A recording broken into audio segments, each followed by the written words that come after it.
আচ্ছা, আপনার তারিক জামিলের নাম শুনেছেন? মৌলানা তারিক জামিলের ফ্রম পাকিস্তান। একজন সুন্দর মনের মানুষ।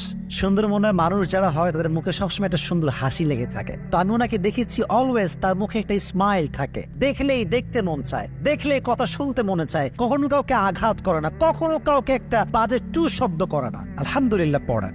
উনি বলছিলেন একটা কথা, আমি আজকেই শুনলাম এইটা, যে একজন বাবা, সে হচ্ছে একজন সোলজার আর্মি, এবং তার ছেলে হচ্ছে একজন পাইলট, বিমান চালায়। তো দুইজন দুই দেশে থাকে, দুই দেশে কাজ করে। তো বাবা একদিন ছেলেকে ফোন দিয়ে বলছে যে, শোনো বাবা, তোমাকে আমি পরামর্শ দিচ্ছি, তুমি জিন্দগি মে জো ভি করো ঠিক है लेकिन नमाज ना छोड़ना, नमाज কখনো ছাড়বা না। তো বলছে, আব্বা मैं बहुत ही बिजी रहता हूँ, नमाज पढ़ने का कोई फुर्सत नहीं मिलता, নামাজ পড়তে পারি না। তো বলছে, যদি নামাজ না পড়তে পারো, কমপক্ষে যখনই নামাজের সময় আসবে কিসি কো দাওয়াত দে দো কে ভাই তুম নামাজ পড় লো। তো বলছে, আব্বা এইটাও পারবো না। বলছে, না বাবা প্লিজ, ইয়া তো নামাজ পড়ো ইয়া কিসি কো দাওয়াত দে দো, হয় নামাজ পড়বা না হয় দাওয়াত দিবা। তো ছেলে নামাজ যেতে পড়তে পারবে না, সে দাওয়াত দেওয়া শুরু করছে।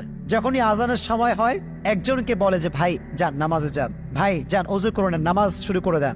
দাওয়াত দিতে দিতে একটা পর্যায়ে কয়েক মাস পরে বাসায় আসছে।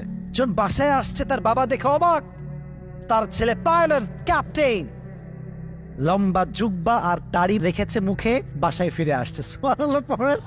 ता अब्बा बोलছে, बेटा ये क्या हाल है तुम्हारा, ये तुमने दाढ़ी भी रख लिया माशाल्लाह और तुमने जुब्बा भी पहन लिया, कैसे हुआ, এটা কেমনে সম্ভব, তুমি তো পাইলট।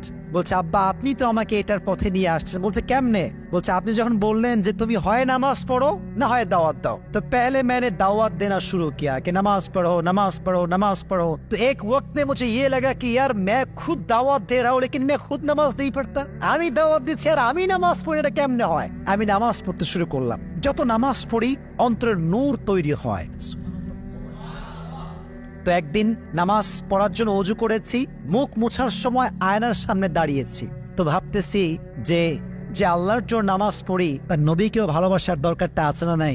যদি নবীকে ভালোবাসতে হয় মুখে চাপ দাড়ি রাখার দরকারটা আছে না নাই?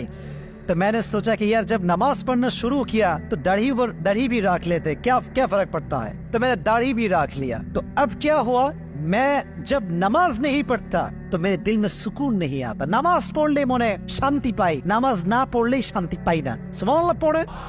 তাহলে বোঝা গেল যুবক ভাইরা, দাওয়াত দিলে মাঝে মাঝে নিজের মাঝেও পরিবর্তন আসে। আর যদি আমি আমার কথা বলি, আমি আমার অনেক বাজে অভ্যেস চেঞ্জ করেছি দাওয়াতি ময়দানে আসার পরে। যখন আমি দাওয়াত দিই, আমি যখন ওইটা আবার করি বা আমার করার সময় আসে বা মন চায়, তখন জাস্ট এটা ফিল করে, আমি না কেবলই ওয়াজ করে আসলাম, এটা আমি কেমনে করি। যুবক ভাইরা, যদি লাইফ চেঞ্জ করতে চাও, দাওয়াত দিবা মানুষকে। দাওয়াত দিলে ভেতরে একটা চেঞ্জিং ফিল